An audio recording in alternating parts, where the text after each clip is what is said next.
Welcome to a game on Red Comet Remake. And you can see here in blue, Baller Squid with a recon commander and a Ruber factory. You can see here that Baller Squid wants a forward position. So he starts there, and the requested replay. Sixi requested this replay, and you can see he's doing a rather economic start with a conjurer and a clockball factory and a engineer commander. Yes. And he starts here with a pretty economic start. He makes some economy here. Although you can see there that Six is already stalling his economy a bit. So I would recommend, if you want to prioritize your mechs construction, you would probably want to put your command on high priority, so your forward defenses and buildings and economy get built faster. Since then you increase your economy faster. And you can see here that Baller Squid is being quite defensive, singling out a single dart here for scouting and raiding. And it's an interesting start to start with an imp. If you're afraid of like a raid rush, I could see this working. Like if a well-placed imp can really stop a lot of raiders. Also, if like it depends on what you're facing, like it can be good against Kodachi and stuff like that. And even Scorchers, if like an imp is 100 cost, and if you stun one single Scorcher and kill it with the glaives, you made cost. So I wouldn't say it's bad, it's just a position game, and you just keep moving it around there according to your radar coverage here. And yeah, having a central radar like this is good, and you get that dart, that's nice. But I would also now your commander is going to be idle for a time, and you really want to be expanding here. Where do you want to expand? As Cloakybot, you're a bit slower than the Ruhr Factory. I mean, Cloakybot works on this map, but yeah, you gotta keep expanding and not fall behind in the economy. And your army, besides glaives and imps, your army is kind of slow compared to the Ruhr Factory. So you want to be you want to do like slow pushes. And this is a really early Reaver, and you should know there's units here, and it's going the wrong way kinda. You probably would have wanted to put it here. Instead you're gonna move the Imp back. So yeah, Imp works as a way to reinforce defense here, and let's see where you put it. Potentially could run behind the cover of the solar panel, but now you just run it straight into the Scorchers, the max range, and you're not able to stun any of them. Meanwhile, now they're distracted kinda, and you just barely get a full stun on these, so that was pretty nice. I mean, yeah, you can see your imp usage was decent there, where it was okay. But yeah, you want to be able to put, if you had put the imp maybe here, and waited a bit more when it was cloaked, and then went in when the Scorcher was going forward, you might have gotten it. And you finally moved your commander out. But you can see here that you're already falling behind in economy here, because your commander has might. He could have been going here for a minute ago or so. So yeah, but building radar here is good. You can see the middle, you can see all the sides here. So yeah, that's good. Oh, you barely get the Scorcher, you lose through glaives and barely kill the Scorcher there. So yeah, glaive micro versus Scorcher micro is kind of iffy. Like if you're chasing the Scorchers, you're gonna lose hard, but if the Scorcher drives into a bunch of glaives like this, they're gonna struggle at close range, turning their turrets and stuff. So it's really a lot about micro. How you micro against the Scorchers. You can even duck and weave with the glaives back and forth to dodge some of the Scorcher shots. And here again you have an imp. Is that a good position? Decent positioning. It's hard to you can't chase down the Scorchers with an imp, so you have to put them in a good place and intercept them. Requires a bit of attention to get good positions and stuff like that. But yeah, you really get in this attack isn't that good.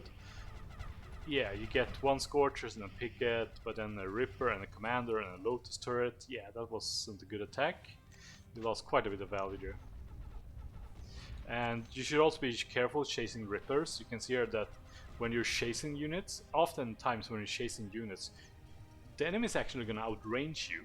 So if you're not paying attention like you did there, your Reaver just keeps walking forward, and when it's walking forward, the enemy gets extended range because you're running into their bullets. So the enemy effectively gets longer range, most units, not all units, but many units do.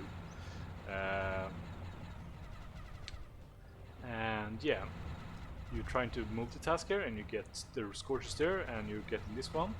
You're running it down, single file, not the best, but you still get it with only one glaive loss, so not too bad. But you see here, you're still behind an economy, and you choose to go for a phantom. Like, yeah, I think Ronins and slings, they can usually do the job of a phantom. A phantom is kind of expensive, like it drains 5 energy and costs 750 metal. And you're unlucky, so the enemy is just coming with an attack just as you build this phantom.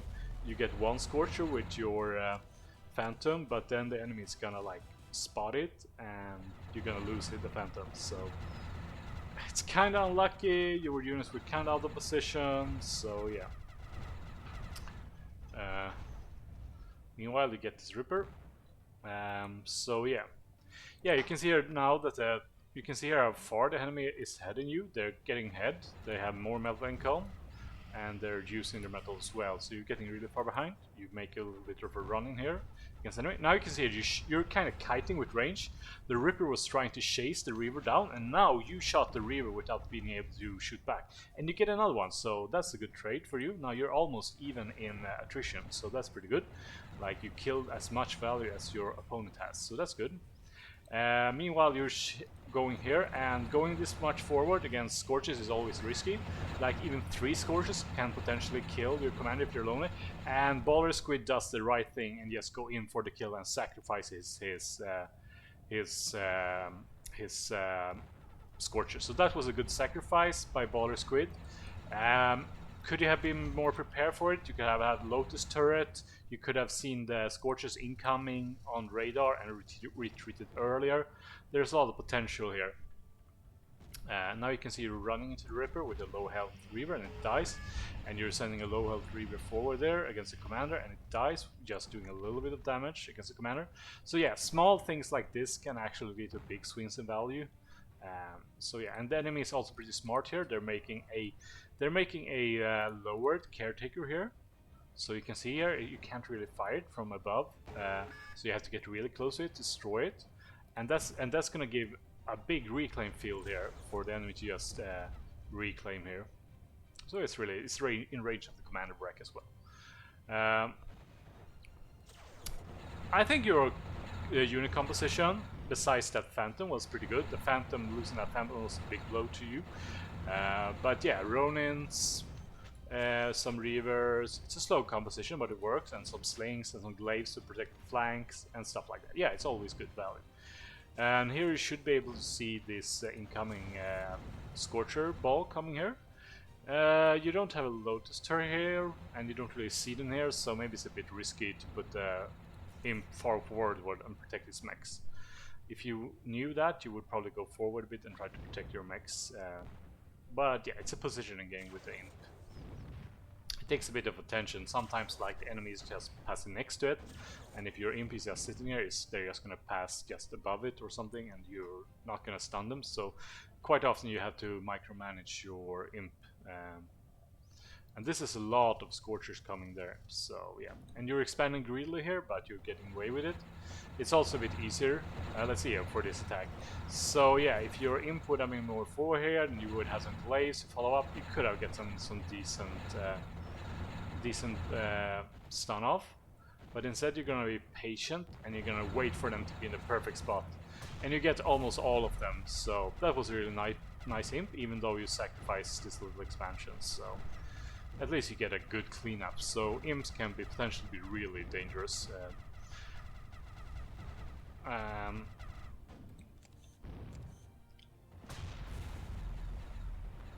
But again, you're a bit slow at reacting. Not that slow.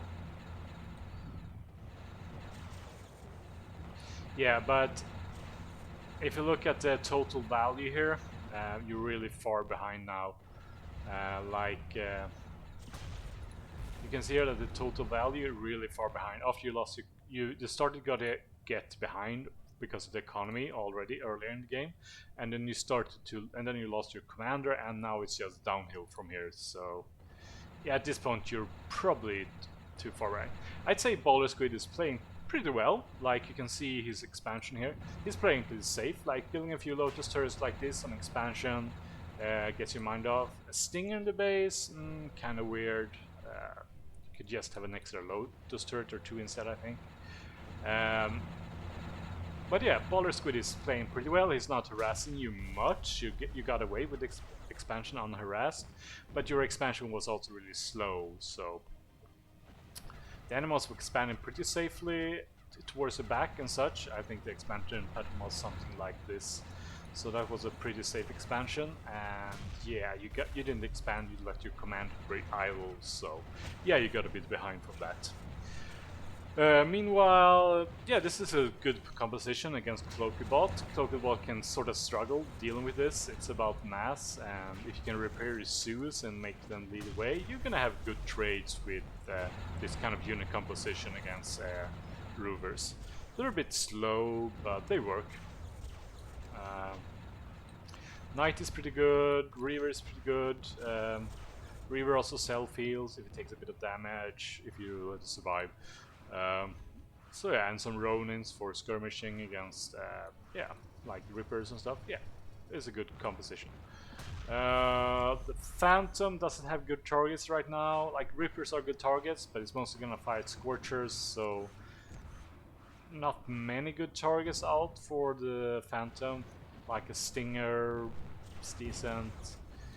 Yeah, but I don't think the Phantom is going to do much. Like, this could have been 2 Knights instead, they would have done the same thing.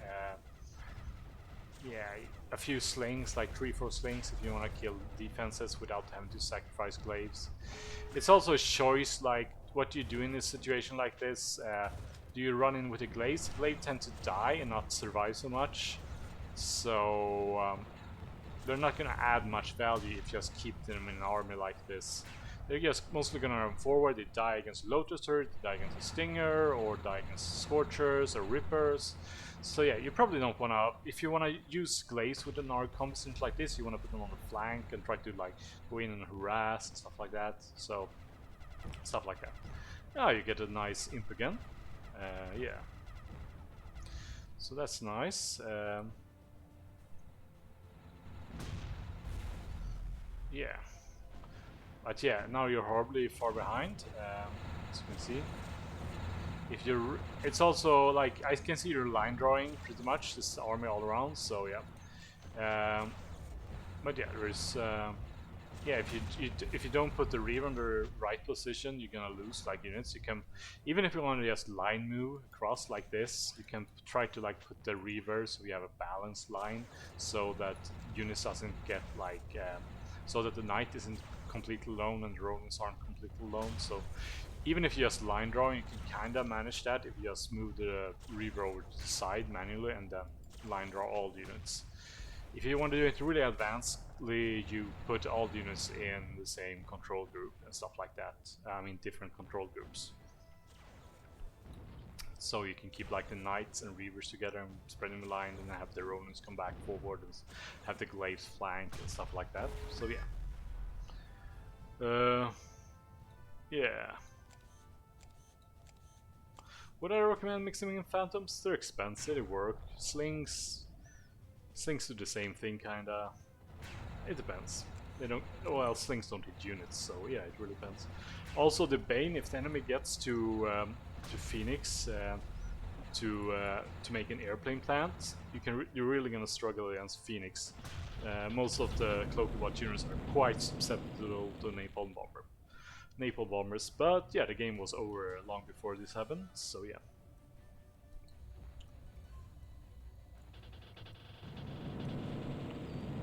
Burn. Yeah, Baller Squid plays pretty well.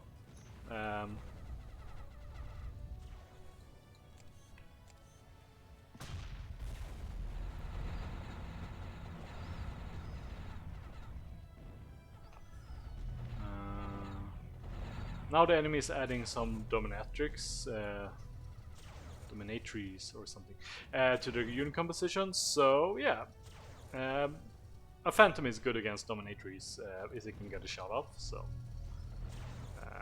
like slings are gonna struggle to hit dominatrix. Ronins are decent against dominatrix. You can struggle to hit it. But yeah, they might get some hits off, and Ronins are cheap, so it doesn't matter if you lose 1 or 2 against the Dominatrix, as long as you push them back and damage them. Yeah.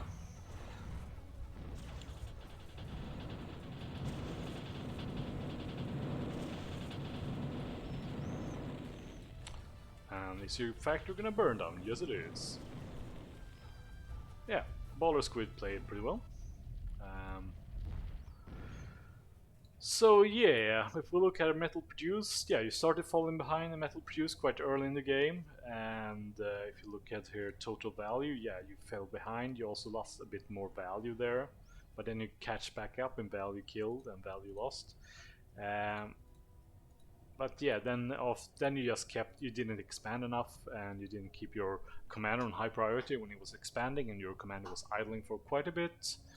Yeah, those were the biggest mistakes. I think that if you want to go for, like, Cloakybot is viable in this map, it's just that their main army is kind of slow. So if you can rely on glaives and imps, like in the early game, that's pretty good for the